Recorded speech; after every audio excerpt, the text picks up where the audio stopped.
Have you ever faced something so powerful it feels impossible to overcome? Max is about to confront the most dangerous enemy of his life, his own past. Haunted by memories of war, he lives in isolation, trying to keep his distance from everyone until the community around him calls for his help. In this video, you'll discover how Max, a man marked by trauma, is pushed to the edge when a violent gang threatens the peace of the community.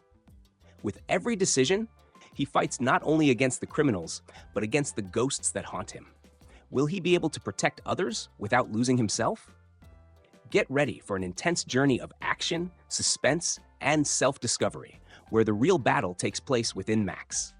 Hit play and see how he faces the greatest challenge of his life. Max is a 35-year-old man who lives alone in a small, isolated cabin, surrounded by dense forests. The wild and lonely landscape around him serves as a metaphor for Max's own mind.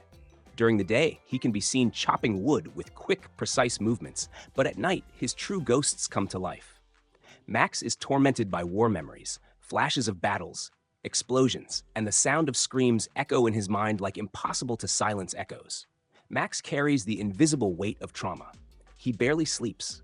The nights are long and full of insomnia, an endless cycle where every brief nap is interrupted by vivid nightmares.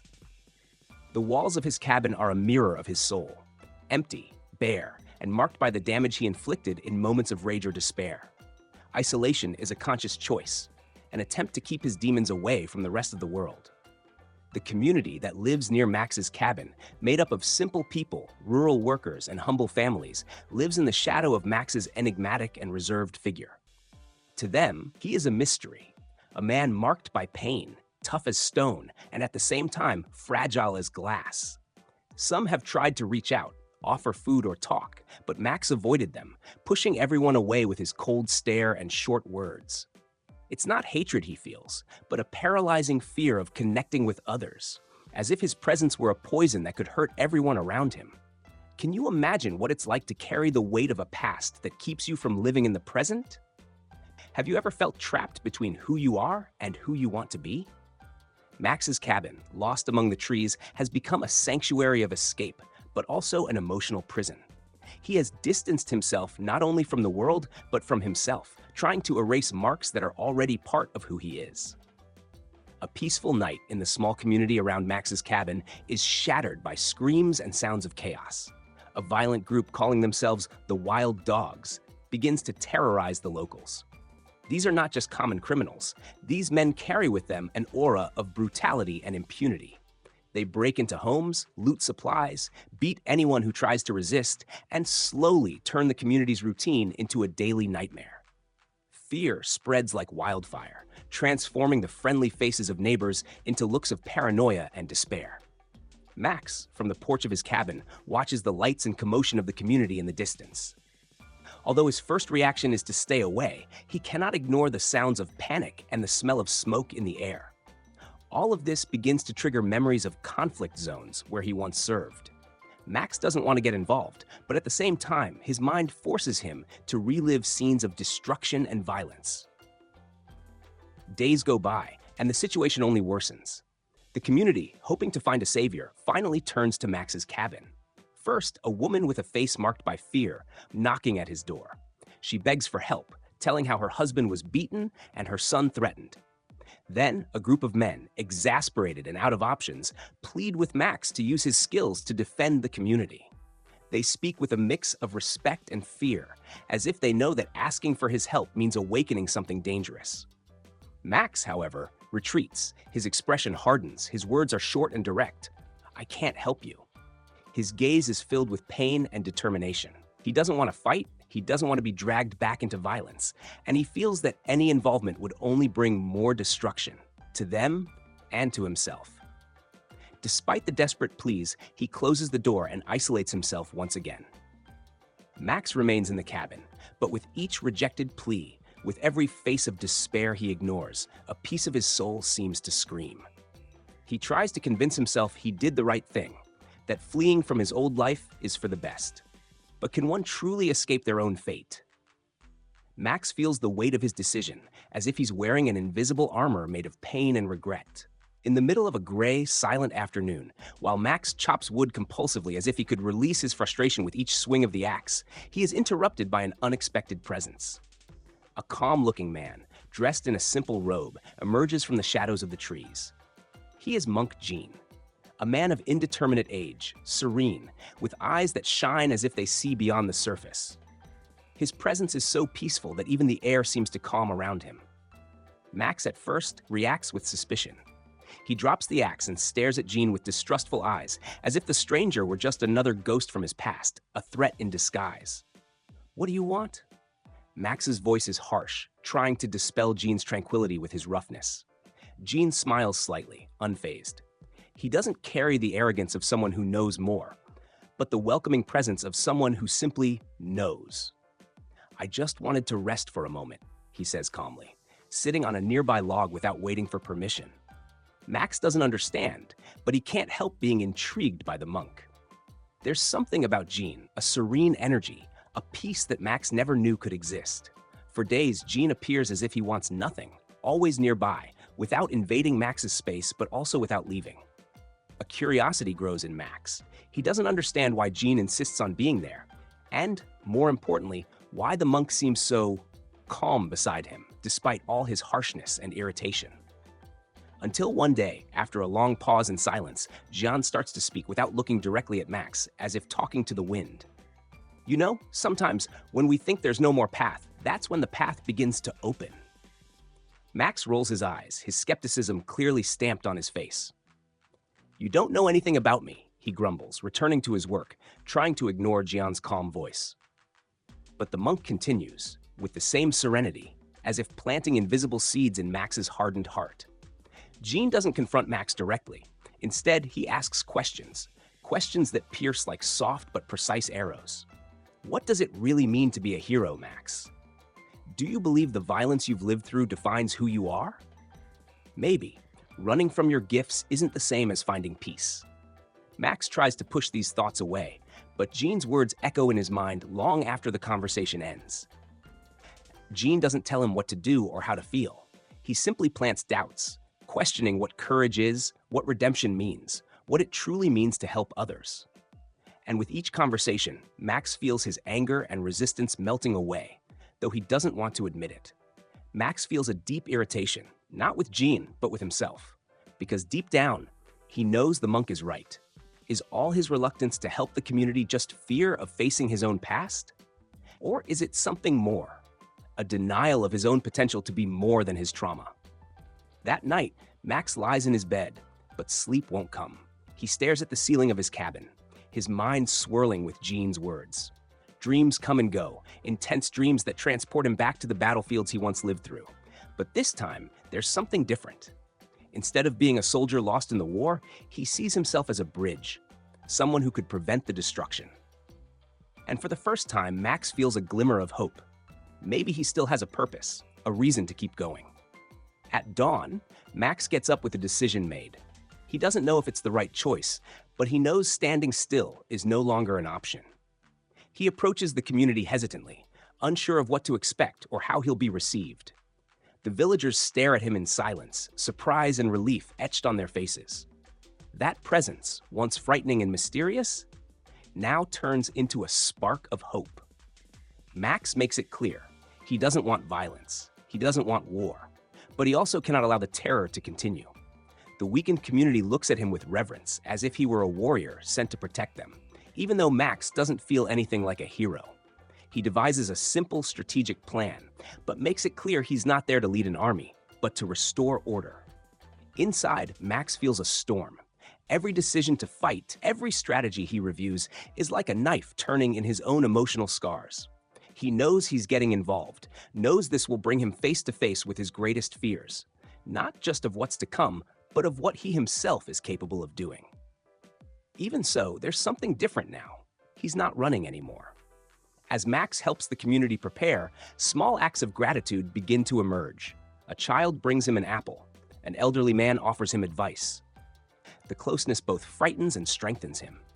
Max realizes that by protecting these people, he's not only facing the gang, he's confronting the man he's become, the man he thought he needed to be in order to survive. Finally, with a heavy but determined heart, Max prepares for the inevitable confrontation. But he feels a change within himself. He's no longer fighting for himself or his old battles. He's fighting for a new hope, for a purpose he never imagined he'd find in that isolated, simple place. The day of the confrontation arrives. The gang, arrogant and overconfident, enters the community with their intimidating stance, laughing and mocking the villagers. Little do they know that the community now has a protector.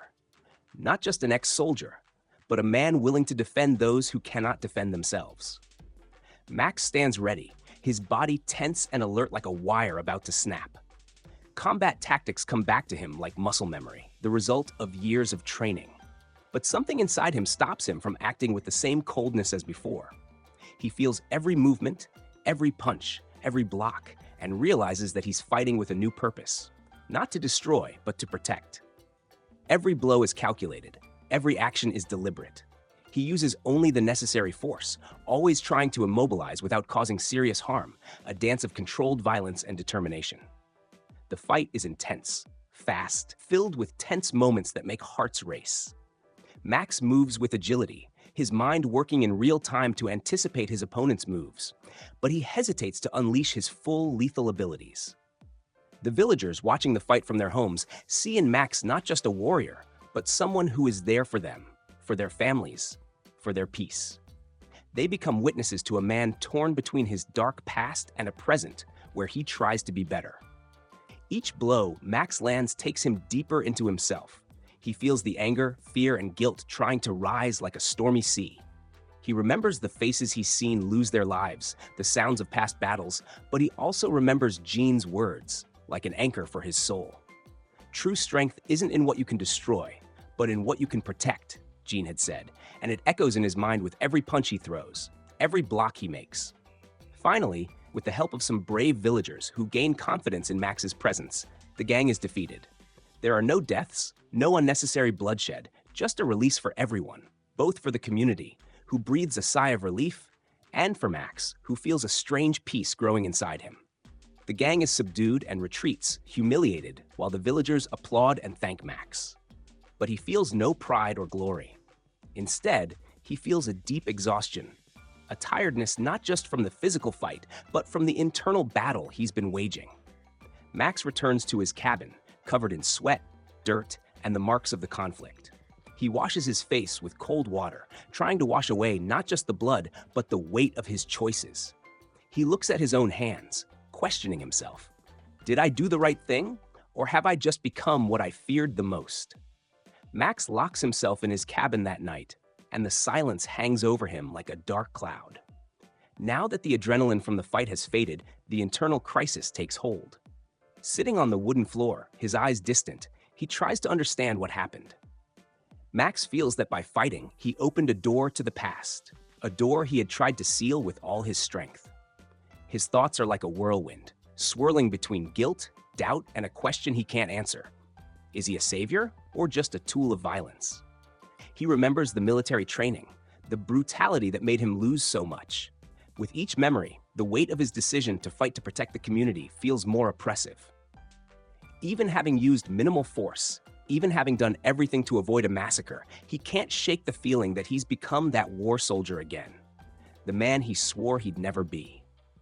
Max feels the terror of losing himself, of becoming someone incapable of living in peace, as if he's doomed to be a weapon forever. The anguish grows, and Max pulls away from the villagers who try to thank him. He doesn't want to hear their words of gratitude, doesn't want to feel that he's done something good. Instead, he sinks deeper into his own mind, wondering if he's helping or just sinking further into his own suffering and hate. Is this all I am? He whispers to himself, looking at the reflection of his tired eyes in a piece of broken mirror. Gradually, he turns to Jean, seeking answers he cannot find within himself. And the monk, as always, doesn't judge him.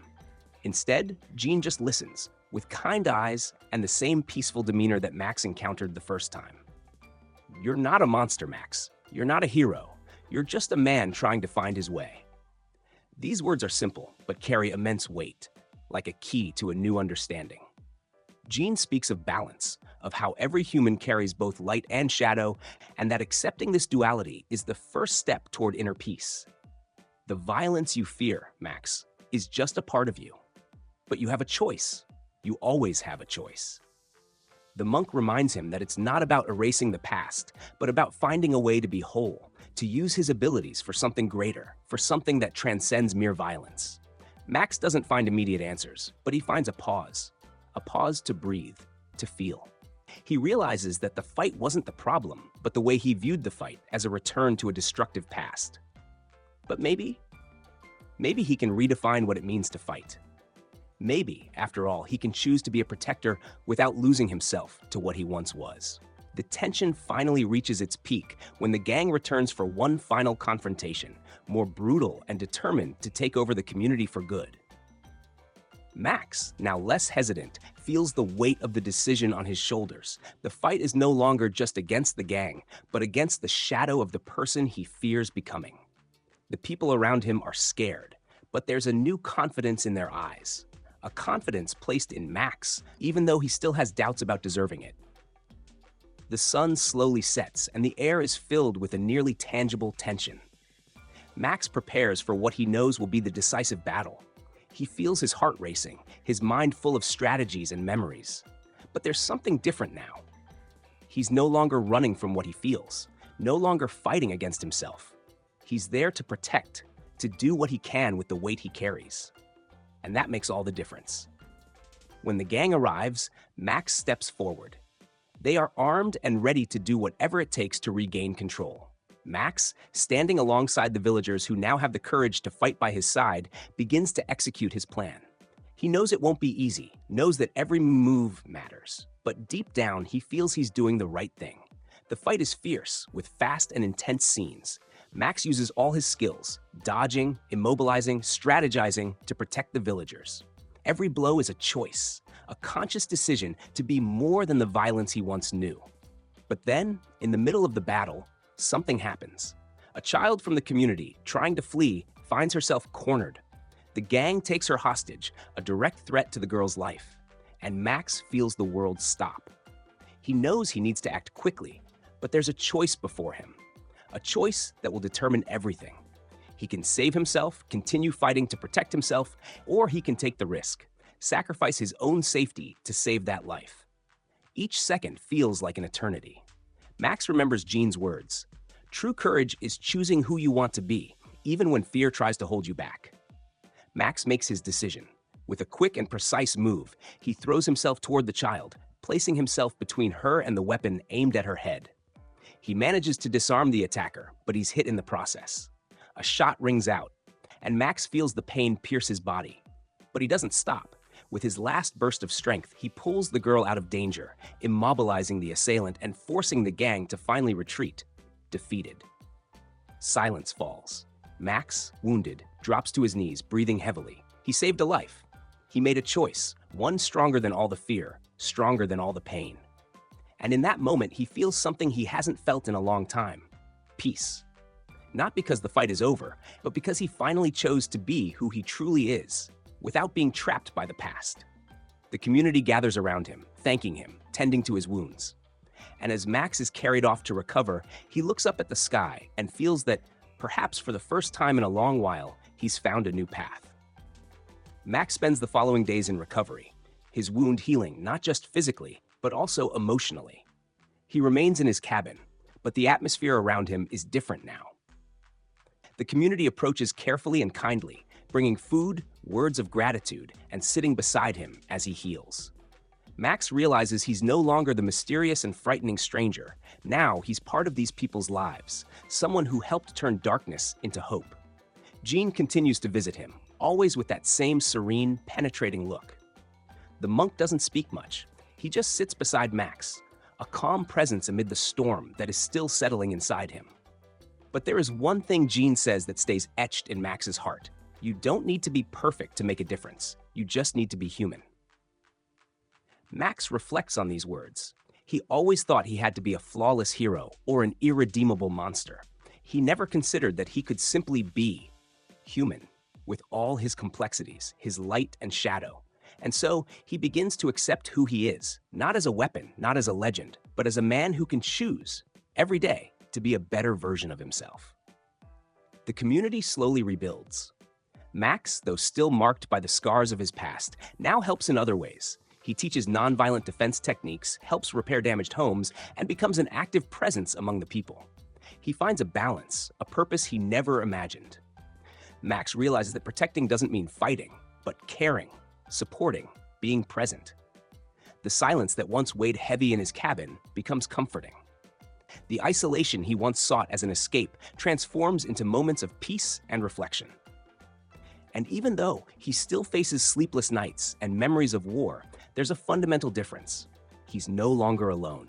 He knows he has a community around him and that he's part of something bigger. As the months pass, Max begins to meditate with Jean, exploring a spiritual path he never thought he would follow. The violence that once defined him now dissolves in the serenity of the practice. He learns to breathe, to find peace in the simplest moments, and to recognize that true strength isn't in what he can destroy, but in what he can protect and build. Max's journey doesn't end. It's a new beginning. He finds purpose, he finds acceptance, and he discovers that the road to redemption is made of small steps, daily decisions to be better. And so Max, the soldier marked by war, becomes Max, a man at peace with his own heart, a warrior not of weapons, but of love and compassion. And that is the true victory. If this story captivated you as much as it did me, don't forget to hit the like button and share it with someone you think will enjoy it too. And of course, subscribe to the channel so you don't miss more videos like this. Let's go on this journey together.